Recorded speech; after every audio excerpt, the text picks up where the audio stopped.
السلام علیکم ورحمۃ اللہ وبرکاتہ۔ محترم ناظرین کرام، اللہ کی فضل و کرم سے آپ سب خیر و عافیت سے ہوں گے۔ اللہ آپ کو خیر و عافیت سے رکھے۔ ہر بار کی طرح اس بار بھی ہم ایک بہترین سبق کے ساتھ آپ کی خدمت میں حاضر ہوئے ہیں۔ یہ سارے اسباق جو ہیں ہمارے لیے سبق ہیں، ہماری زندگی کے لیے سبق ہیں، ہم اس سے کچھ نہ کچھ سیکھیں۔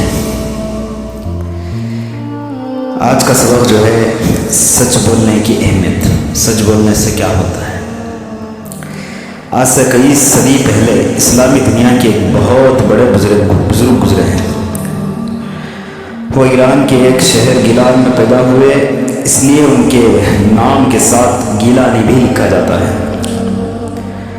عبد القادر گیلانی رحمۃ اللہ علیہ ابھی چھوٹے تھے کہ باپ کا سایہ سر سے اڑ گیا اور ان کی پرورش اور تربیت کا سارا بوجھ والدہ کے کندھوں پر آ پڑا، جس کو اس نیک بخت بیوی نے اس طرح نبھایا کہ ننھے عبد القادر رحمۃ اللہ علیہ بڑے ہو کر بہت بڑے عالم اور اللہ والے انسان بنے۔ شیخ عبد القادر رحمۃ اللہ علیہ نے شروع کے چند سال گیلان کے مقامی مدرسے میں تعلیم حاصل کی، لیکن اس سے ان کو تسلی نہ ہوئی، کیونکہ وہ اس سے بہت زیادہ ہی علم حاصل کرنا چاہتے تھے۔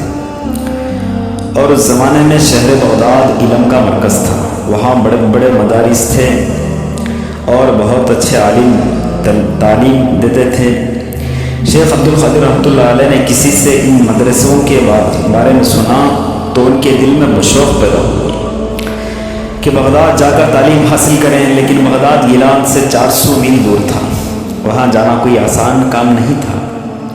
آج کل ہوائی جہاز، ریل گاڑیوں اور موٹر وے کے ذریعے دنوں کا سفر گھنٹوں میں طے ہو جاتا ہے، لیکن اس زمانے میں یہ چیزیں کسی کو خواب و خیال میں بھی نہیں تھیں۔ لوگ پیدل سفر کرتے تھے یا جانوروں کی پیٹھ پر سوار ہو کر سفر کرتے تھے، پھر راستے میں لوٹ مار کا خطرہ بھی ہوا کرتا تھا، اسی لیے لوگ بڑے بڑے قافلے بنا کر سفر کرتے تھے۔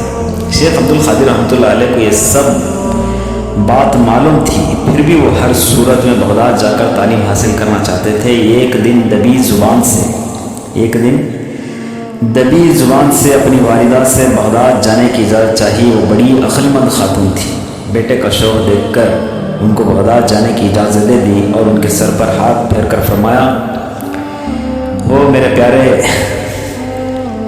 تمہاری جدائی تو میں تھوڑی دیر کے لیے بھی برداشت نہیں کر سکتی، لیکن اس نیک کام کے لیے تم بغداد جانا چاہتے ہو، میں اس سے تمہیں نہیں روکتی۔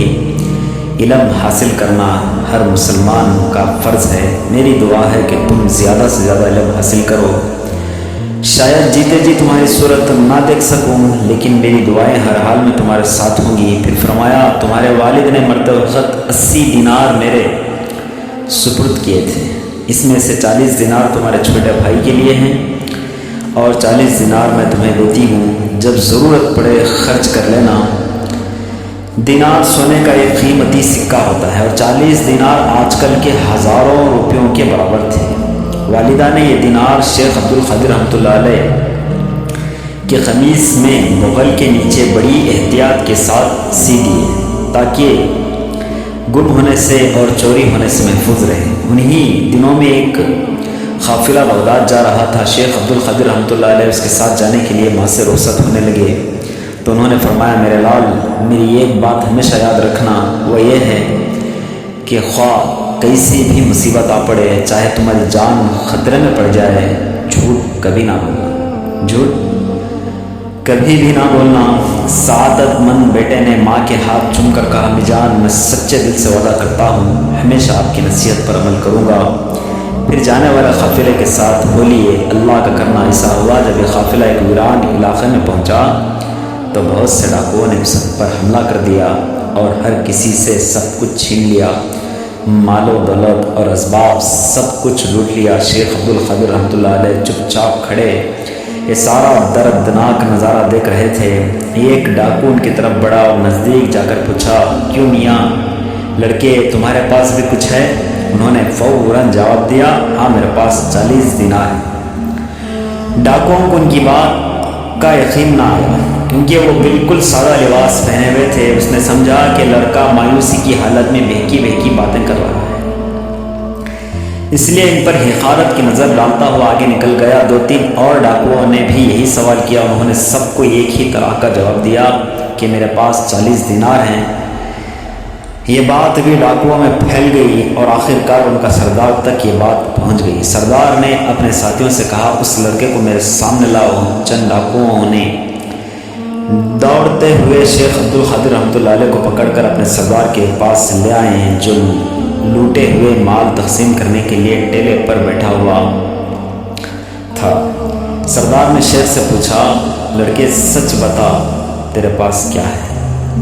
انہوں نے جواب دیا، میں پہلے بھی تمہارے ساتھیوں کو بتا چکا ہوں، میرے پاس 40 دینار ہیں۔ سردار نے کہا، کہاں ہیں؟ نکال کر تو دکھا۔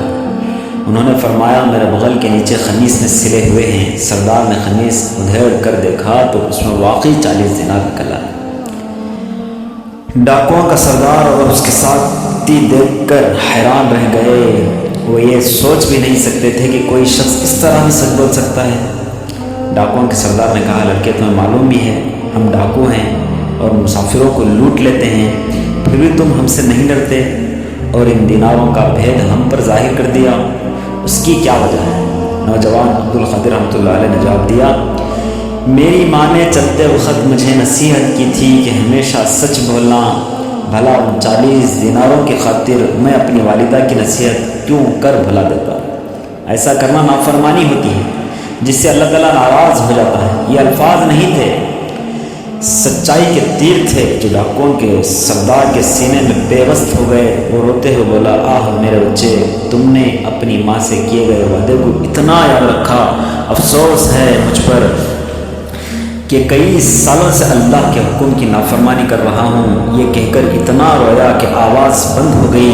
پھر بے اختیار شیخ عبدالقادر رحمۃ اللہ علیہ کے ہاتھ پر توبہ کی اور کہنے لگا، تم پر اللہ تعالیٰ کی رحمت ہو، مجھے سیدھے راہ دکھائیں دی، اب میں بھی زندگی بھر کبھی جھوٹ نہیں بولوں گا، آئندہ کبھی کسی کو تکلیف نہیں دوں گا اور برے کام سے بچوں گا اور کبھی لوٹ مار نہیں کروں گا۔ اپنے سردار کو یہ دیکھ کر دوسرے ڈاکوؤں نے بھی ڈاکہ چوری اور دوسرے کاموں سے توبہ کر لی اور لوٹا ہوا تمام مال و اسباب قافلے والوں کو واپس کر دیا۔ اس واقعے کے بعد اس نے نہایت نیک زندگی بسر کرنی شروع کر دی اور بہت اچھے انسان بن گئے۔ یہ سب کچھ شیخ عبدالقادر جیلانی رحمۃ اللہ علیہ کے سچ بولنے کی بدولت ہوا۔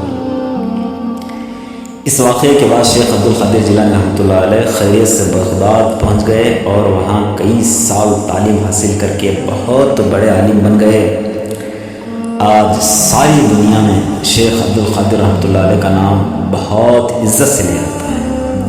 پھر وہ ساری عمر لوگوں کو حق کی راہ دکھاتے رہے۔ کہتے ہیں کہ ان کی واعظ یعنی بیان کے اثر سے ایک ایک دن میں ہزاروں لوگ برے کاموں سے توبہ کر لیتے تھے اور نیک انسان بن جاتے تھے۔ شیخ عبدالقادر رحمۃ اللہ علیہ صرف واعظ نہیں کرتے تھے بلکہ نیکی کے کاموں میں پیش رہتے تھے۔ بیواؤں، یتیموں اور غریبوں اور محتاجوں کے دل کھول کر مدد کرتے تھے، اس لیے ان کا شمار اللہ والوں میں اور اللہ کے پیارے بندوں میں ہوتا ہے۔ تو اس سبق سے ہمیں کیا ملتا ہے کہ اللہ کے کیے گئے ہر حکم پر چلنے والے اللہ تعالیٰ خود فرماتے ہیں، جھوٹ سے بچو۔ اللہ کے نبی نے فرمایا، جھوٹ بولنے والا میرا امتی نہیں ہے اور جھوٹ بولنے والا میری امت میں سے نہیں ہے۔ تو میرے پیارے دوستوں، اس سبق سے ہمیں جو بھی ملتا ہے، اس سبق سے سبق لینے والے بنیں۔